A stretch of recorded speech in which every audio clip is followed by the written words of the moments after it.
swear the testimony you give matter now pending before this court be the truth, the whole truth, and nothing but the truth, so help you God. So help me God, yes. If you could have a seat, and if you could introduce yourself to the jury. Sheriff Jud Smith. And are you the sheriff of Barrett County, Georgia? I am. How long have you been the sheriff of Barrett County, Georgia? I got elected in 2009. Okay. And before that, what did you do? I was a police officer at the Winder Police Department. And how long have you been post-certified police officer? 25 years now. I want to take your attention to the morning of September 4th, 2024. Where were you that morning? I was at my headquarters at 233 East Broad Street, where the sheriff's office and admin building's at. Yes. Had y'all had something that morning with the Strategics system? We did.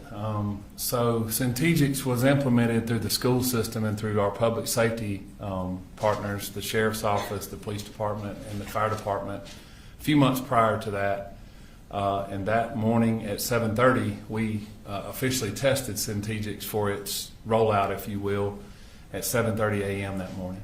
Okay. What school was it tested from? Bethlehem Elementary. Principal Mindy Reed is the one that tested it for us. Did it go off okay? It did. Okay. I want to take your attention to around 10 o'clock. What were you doing? I was in my office at East Broad Street. I was checking emails, normal stuff that I do in the morning times. At the time, there was a GBI agent, not in our region, that was there checking the files of a former employee of ours. And we were having a conversation, and they were trying to hire this former employee. And I jokingly told her, "You're wasting your time. I would clone this young lady if she would come back." We were talking and conversating back and forth, but just that was normal for me to be in and out of the office. Okay. And what happened at that point? I'm sitting at my desk. My cell phone is sitting beside me as where I have it plugged up at. And the first Strategics alert went off at around 10:15, around that time. Then a second one, then a third one, then a fourth one. My first instinct was that it was malfunctioning. Didn't know what was going on, didn't realize what the situation was, and I said to myself, something must be going off with it. Then I started realizing it was Appalachia High School. It does give us an alert and location. When y'all do the trainings, is it normally just one person pushes the button to start it? Normally. Y'all weren't ready for 20 people to push the button? That's correct. Okay. So you found out it's at Appalachia High School. What did you do at that point? I kind of thought it was odd to have that many at one time, that early. One of my majors, Major Todd Drews, whose office is right beside me, come running to my office and says there's an active shooter at Appalachia. And I kind of,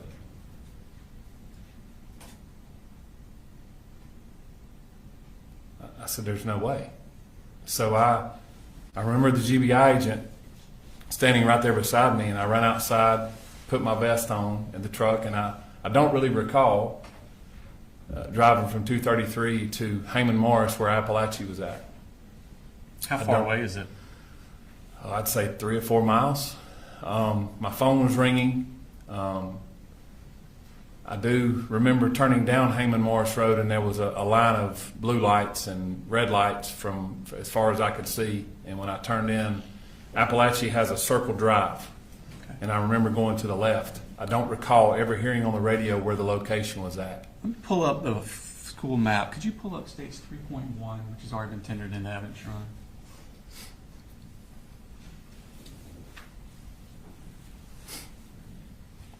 Is that a map of the school? Yes, it is. Now, where you were, just talk about what you're talking about. Okay, so where the Appalachia High School Barrett County logo is, I pulled here. I think you can touch the screen and it makes that like that. Okay. Players and stuff. So Did it I work? don't know if you're able to see me right here. I pulled right here behind a fire truck, and as I pulled up, Actually, the touching's not working for some reason. sorry.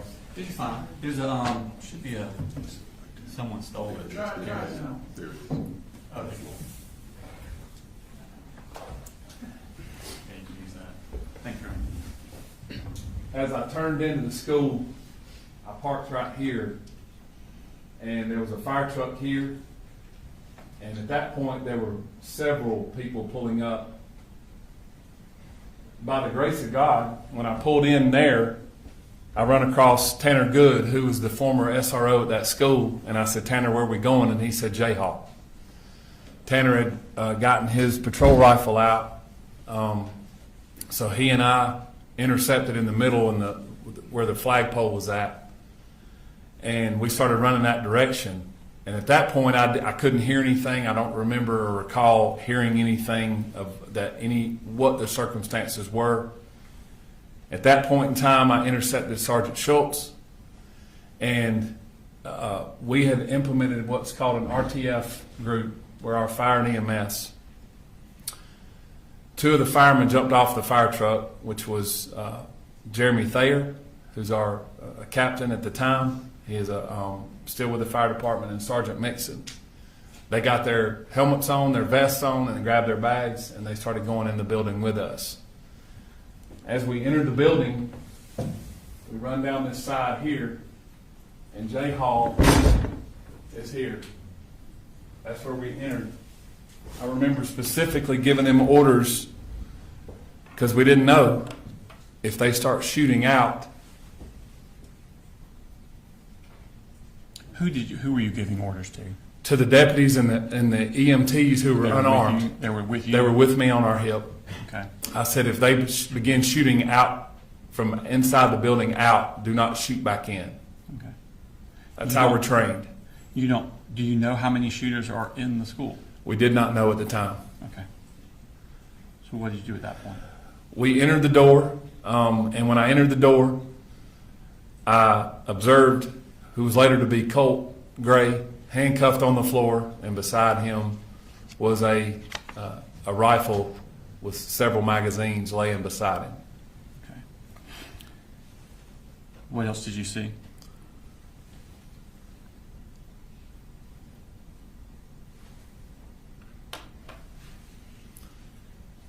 Just beyond him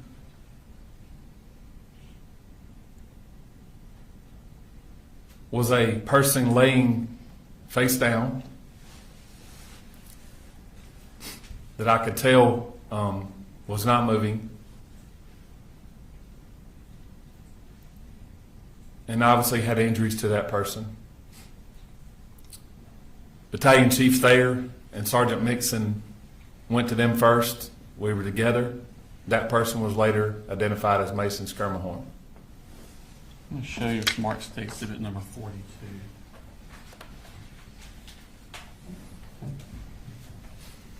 Actually, you identify what that is. That is a picture of Mason Skirmhorn in the parking lot. On September 4th, 2024, was Mason Skirmhorn under the age of 18? Yes, he was. All right, this time I'd like to post State Exhibit number 42.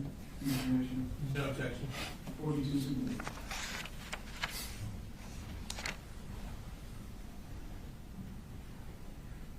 So, the medics tell you that Mason has passed away at that point? Okay, what do you do at this point? So myself and several others that were in the room or in the hallway, Tanner Good, Sergeant Schultz, Lieutenant Wilkerson, several others were starting to intercept that area.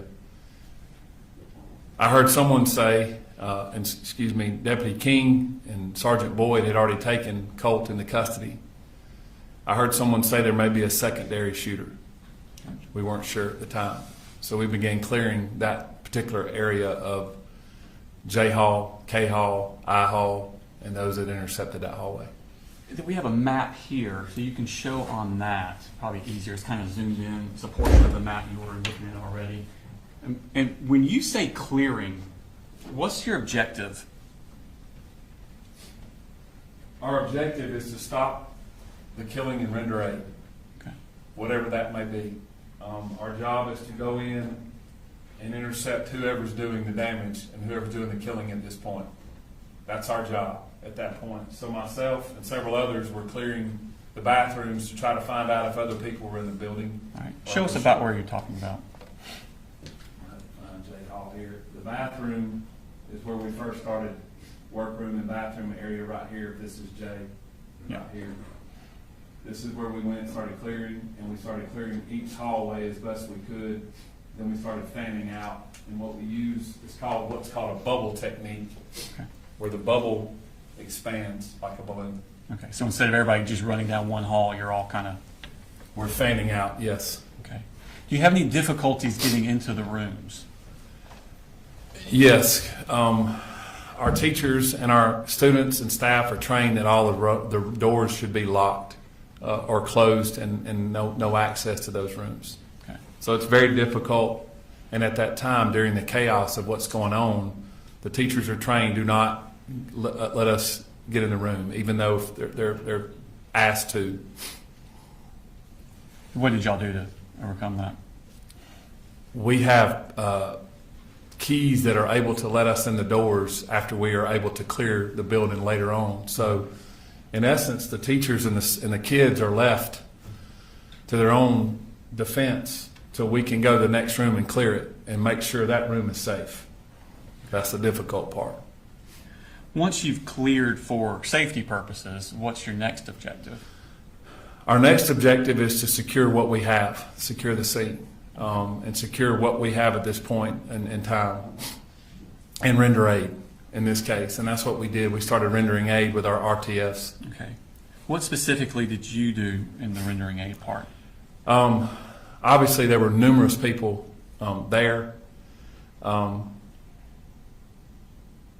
I began checking the area, and I came across one of the victims in the hallway.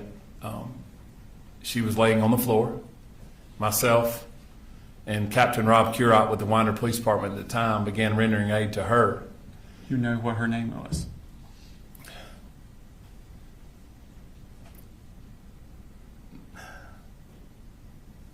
I'm drawing a blank. Tell me about her injuries. Did you see them? Yes, and I'll think of it in a minute. I'm so sorry. She had extensive injuries to her. She was bleeding in a lot of different locations that I could see.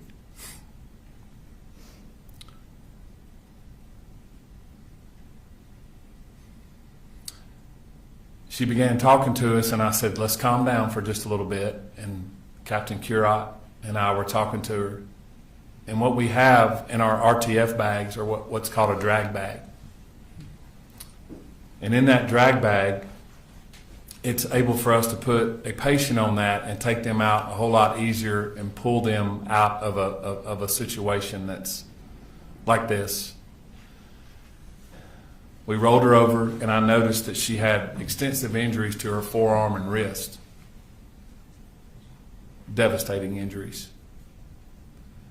I remember later on I had a lot of blood on me from her injuries.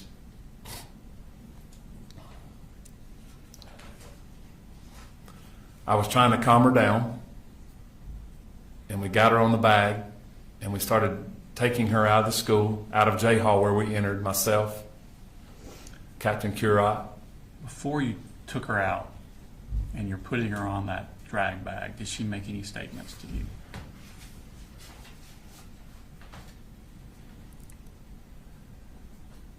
She said, do not cover me with that sheet.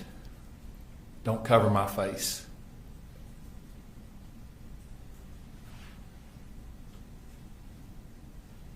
Please don't let me die.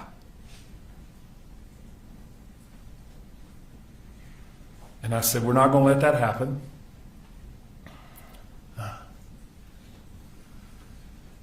And I remember asking her name, and she said, Natalie.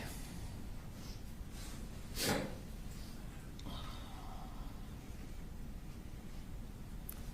a beautiful girl. And she said, please, don't cover me. I said, we're not. Did you do any sort of medical type procedure with her? We did. So as we exited the building, Lieutenant Chad Norris had lined up about 4 or 5 ambulances right outside the door. And as we got her outside, I'm trying to calm her down. She's obviously very distraught. She's losing a lot of blood. I yelled for a tourniquet, and I didn't have one on me. And as we were lining up behind one of the ambulances, I yelled for a tourniquet, and Colonel Ham grabbed a tourniquet from one of the ambulances, and it was pink. I'll never forget it being pink. And I leaned down and I said, "Natalie, this is not going to feel good." She said, "What do you mean?" I said, "We have to put a tourniquet on you. You're bleeding pretty bad." And as I put the tourniquet up her arm, and Captain Curot did, I said, "We got to go higher." And we got it up to her shoulder. And I said, "This is not going to feel good, baby girl." And I grabbed her hair off of her face, and I said, "Just hold on for just a second." He tourniqueted it down, and she screamed extremely loud, and I said, "It's going to hurt, but we have to do this." We got that tourniqueted on, and at that point, she calmed down a little bit. I told her she's going to be okay. I said, "The next time I see you, we're going to talk." We loaded her in the back of an ambulance with another patient. Then I ran back in the building. When you were taking Natalie out, was Colin Gray still in the hallway? He was. And did Natalie see him? She did. Did she make any statements to him?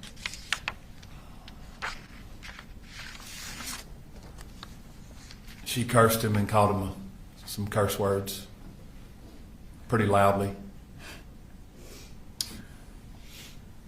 So Natalie is left in the ambulance. You go back inside. What do you see then? I began assessing the situation as best I could to try to locate. We had many RTF teams in there at that point, rendering aid to people. I walked just beyond the bathroom, and there was a copy room, if you will, and there was a victim that ended up being Miss Irmy in that room that was deceased. I walked down to the left, down, I believe it was K Hall or I Hall. Don't recall which hall it was, but I walked down and I located Coach A. By Coach A, who do you mean? Coach Aspinwall, I'm sorry. That's fine. Coach Aspinwall, we called him Coach A.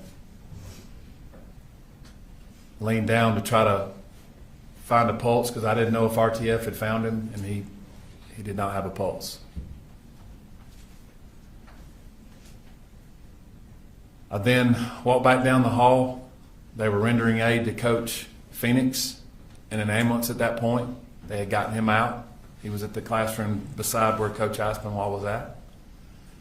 I went back down the hall and located the room where Colt had initially shot Natalie and the rest of the victims, and where Christian was laying. And Christian was deceased as well. Was Christian also on September 4th, 2024 under the age of 18? Yes, he was. Okay. What did y'all do at that point? We made the decision to try to evacuate the building as best as possible to get the remaining students and the teachers out of the classrooms as best we could. It was a very difficult decision. Probably one of the decisions that I regret is walking the kids and the students and the staff through that hallway. But I wanted to get them out of the building as quickly as I could and not have them in those classrooms where we had them locked in until we could get it cleared. What was your regret about it? We had to walk the kids to the crime scene. A lot of kids had to see things that I don't think children of that age should see. Teachers did not need to see that. But we had to get them out. I wanted to get them out of that building as quickly as possible. And where did y'all take them? We escorted them out of the building to the football field, where we did the unification with the parents and the staff as best we could, When did parents start arriving? almost immediately. Were there parents there when you arrived? There might have been one or two there that had gotten there because the phones start going off pretty quickly. Parents start getting notifications that the school's locked down. When I exited J Hall after all that was done, I walked back out to the area where we had the EOC, which was where I parked at the flagpole. At the time, Chief Schumann was the fire chief. I saw him walking towards me, and I just stopped.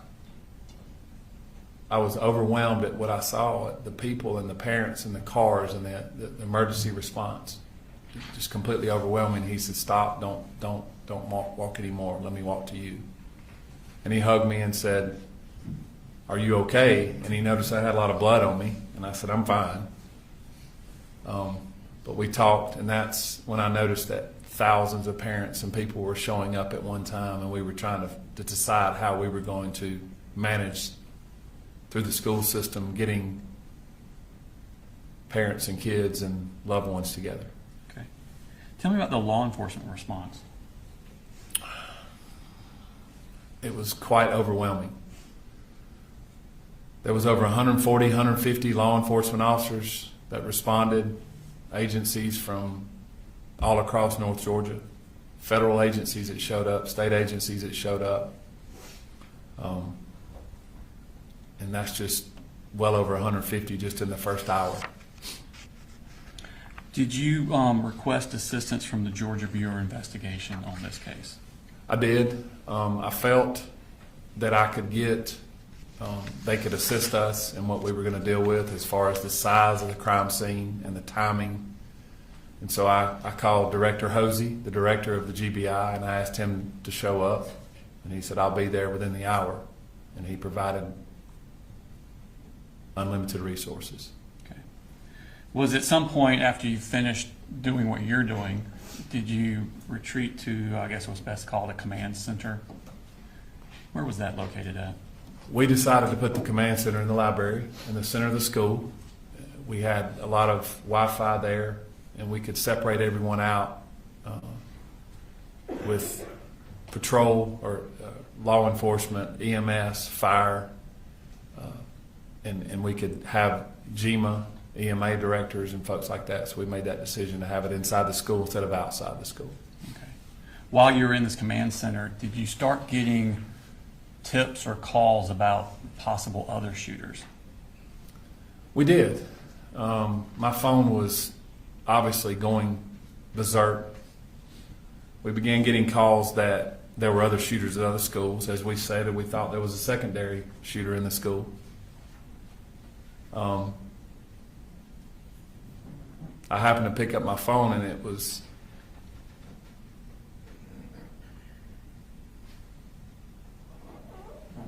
my daughter, who was at the other high school, Windabarrow. And she said, "Daddy, are we okay?"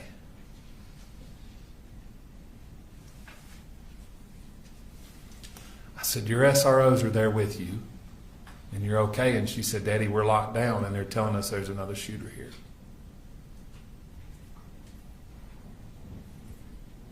You know, as a dad, you're supposed to protect your children, and I couldn't do anything.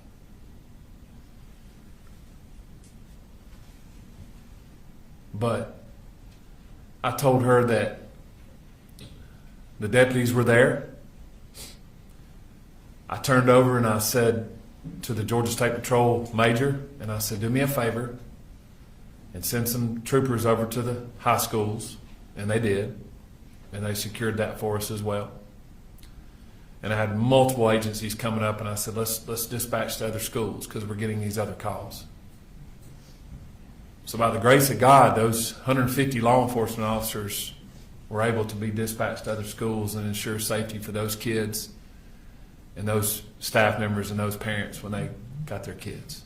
And were some of those officers dispatched also Bexar County Sheriff's Office employees? They were. And then Brandon Bazinet and drawing a blank on his first name, Deputy Townsend, did they work for you at the time?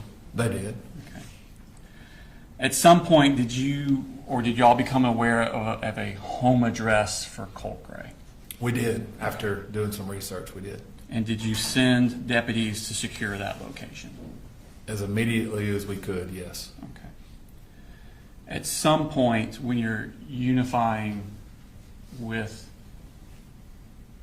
the parents with the children, did you have a task to do at that point?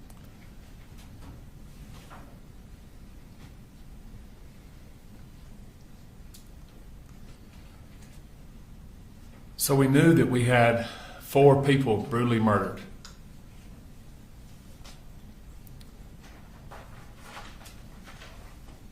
And I had to sit down and doing this 25 years, probably the most difficult thing I've ever had to do is tell 2 sets of families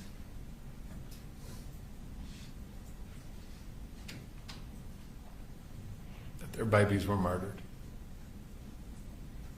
Did you do that personally? I did. We set up an area with their families, and I met with Christian's family first. I recruited a couple of school personnel because there was a language barrier between myself and Christian's family, and I had to tell them that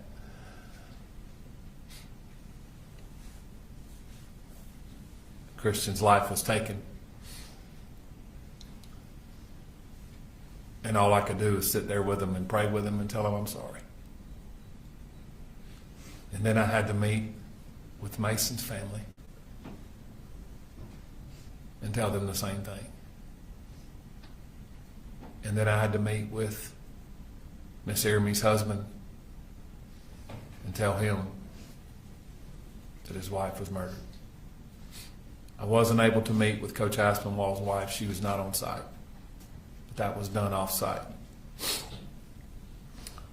I later talked to her and talked to some family members. The residence that you sent those deputies to secure, was that in Barrow County? It was, yes. Just a second, please. No further questions, thank you. Is there any cross? No cross, Judge. Thank you. All right. Thank you, sir.